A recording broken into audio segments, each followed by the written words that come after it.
Anne Frank was a young girl who was Jewish. She grew up in Germany originally, and then as the Nazis rose to power, she and her family fled to Amsterdam, to the Netherlands, to avoid Nazi persecution of Jews.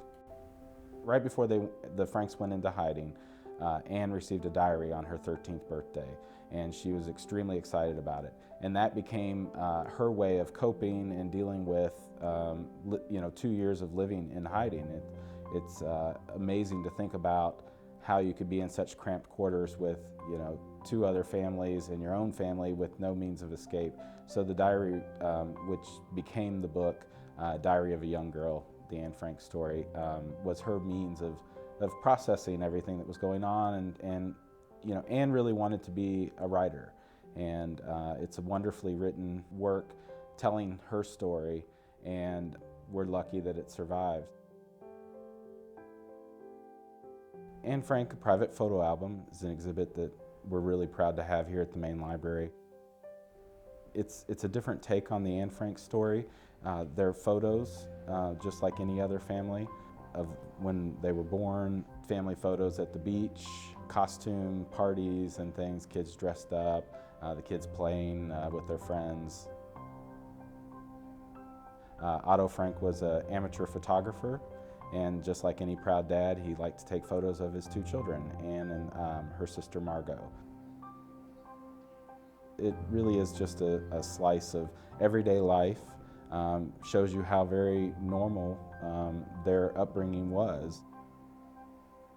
We know Anne's story through the lens of what happened to the family, and that they died in the Holocaust, and so we see it and interpret it differently than you would because you know what the outcome was.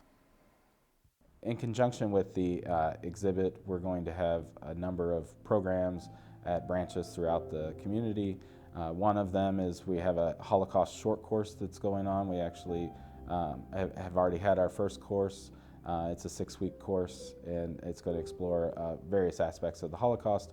We've got programs for children and teens, kind of talking about the Anne Frank story and how would they deal with this type of situation. How would they cope with being cooped up with their parents all day long and that kind of thing.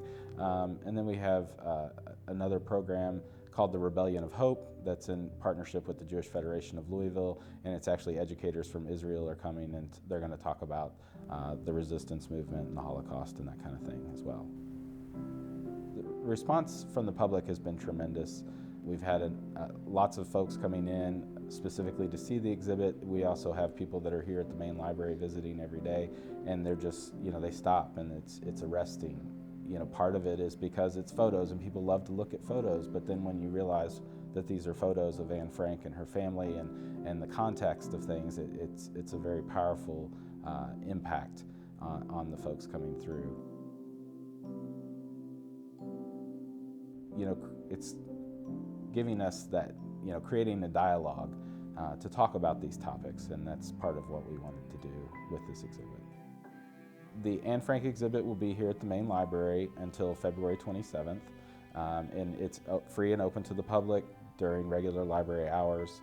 So it's 9 to 9 Monday through Thursday, 9 to 5 Friday and Saturday, and 1 to 5 on Sunday.